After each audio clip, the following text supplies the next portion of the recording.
السلام عليكم ورحمة الله وبركاته. أهلا بيكم في قناة حكايات رعب. قبل ما نبدأ ما تنساش تصلي على النبي وتعمل لايك واشتراك في القناة عشان يوصلك كل جديد. نبدأ قصتنا ونقول بسم الله. على حسب ما أنا فاكر كانت الساعة ساعتها 1:30 بالليل. كنت لسه مخلص شغل. في العادي بخلص شغلي على 11:30 عشان كنت مظبط الدنيا مع بتاع البصمة وشؤون العاملين. بس للأسف صاحبي ده مشي من الشركة وجابولنا موظف جديد وخانقنا في عيشتنا. وللأسف كنت جيت الشركة متأخر وكان قدامي حل من اتنين: يا إما أقعد لحد ما أعوض الوقت اللي اتأخرته أو يتخصم مني، وأنا مش حمل خصم. عشان كده رحت اليوم ده متأخر. وطبعا كنت واقف لوحدي على الطريق مستني الميكروباص اللي يروحني للبيت. ما كانش في حد واقف معايا على غير العادة. طبعا هو مين يعني يقف في وقت زي ده يستنى مواصلات؟ فضلت واقف لحد الساعة وصلت 2 بالليل ومفيش ميكروباص واحد راضي يقف. كنت عمال أقول إن شكلي هبات في الشارع النهاردة ومعيش فلوس أطلب أوبر. شكلي هفضل واقف هنا للصبح. طبعا حصل حاجة واللي ما كانش زماني بحكي القصة دي. طب إيه اللي حصل؟ ببساطة وقف ميكروباص ووقف قدامي وكان فاضي. سألته: دار السلام يا اسطى؟ قال لي: اه يا باشا اركب. كنت هركب ورا عشان ما بحبش اقعد قدام جنب السواق. بحس انه مطالب اني اتكلم معاه واسليه طول الوقت. بس هو قال لي: ورا مش هينفع عشان في ناس هناخدهم على الطريق. واضطريت اركب جنبه قدام. المهم كده كده مش فارقة طالما هروح بيتنا. ركبت ركبت واتحركت وهو كان ساكت، وده المطلوب. انا حطيت سماعتي في وداني وشغلت محمد منير وسرحت معاه. لقيت الميكروباص وقف في نص الطريق على جنب. فتحت عيني لقيت ناس لابسين لبس صعيدي وطلعوا ملوا الميكروباص كله. طبعا حاجة ما تخصنيش بربع جنيه. كملت مع محمد منير والعربية اتحركت. العبط بدأ في اللحظة اللي سمعت فيها صوت أقوى من صوت الأغنية.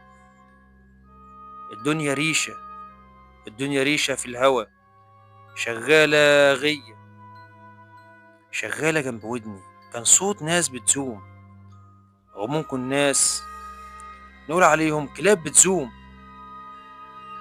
وقفت الأغاني وبدأت أركز. الصوت عالي ومش منتظم، كأن كل واحد بيزوم مع نفسه. لسه هبص ورا لقيت السواق بيقول لي: خليك في حالك أحلالك. قلت له بقلق: هو إيه اللي بيحصل؟ قال لي: ما تسألش كتير، خليك باصص قدامك ومهما حصل اوعى تبص وراك ولا تعلي صوتك ولا تشغل قرآن. قلت له بصوت واطي: طب ما تفهمني نوبك ثواب. قال لي: اسمع الكلام بقى. طبعا انا كنت متوتر من الوضع كان غريب جدا. عشان كده زي ما بيقولوا شديت بلاستر على بقي وفضلت ساكت. عدى شوية ولقيت ايد بتتمد جنبي، ايد سودة وشبه محروقة وأظافر كبيرة وطويلة وشكلها مرعب. كنت بحس كأنها بتدور على حاجة. وأنا ببص للسواق عشان ألاقيه بيقول لي: اعمل عبيط. قلت له: يا عم ماشي يا عم، مش هعمل، أنا أساسا عبيط. قال لي: جدع. فضلت متوتر لحد ما الإيد اتسحبت من جنبي. قلت الحمد لله ولسه هاخد نفسي. لقيت فيه وش ظهر جنبي كأن حد بيمد راسه من ورا.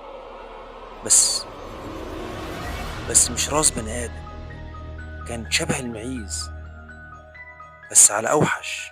كانت راس مسخ. بصيت للسواق وقال لي: اعمل عبيط. قلت له: يا عم اتقي الله بقى.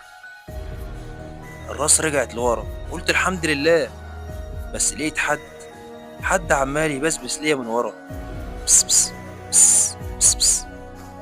طبعا انا مستحيل ابص لورا زي ما عمي وعم عيال السواق قال لي. بس الصوت كان عمال يزيد بيندهولي وعايزين نرد عليهم. عمال أحس بإيد بتتمد وتحسس عليا، وأصوات ما يعلم بيها إلا ربنا. لحد ما الحمد لله وصلت عند بيتي وقلت له بصوت واطي: نزلني هنا. وبدأت العربية تقف ولسه هنزل، لقيت السواق بيقول لي: انزل وما تبصش علينا لحد ما نمشي. قلت له: حاضر. فتحت الباب ونزلت من الميكروباص، بس الفضول كان مموتني. لفيت والميكروباص بيتحرك وبصيت عليه، لقيت الميكروباص مليان مسوخ بعينين حمرا وجلد محروق، وكلهم مبتسمين لي وبيبصوا لي واسنانهم البشعة بارزة، وحرفيا كلهم باصين عليا وبيضحكوا، والسواق مولع سيجارة ولا في دماغه. طبعا القصة دي كانت الإجابة على سؤال أنا ليه اشتريت بتحويشة عمري موتوسيكل: عشان عمري ما هركب ميكروباص تاني. وبكده تبقى خلصت حلقة النهاردة، ونشوفكم في قصص جديدة إن شاء الله.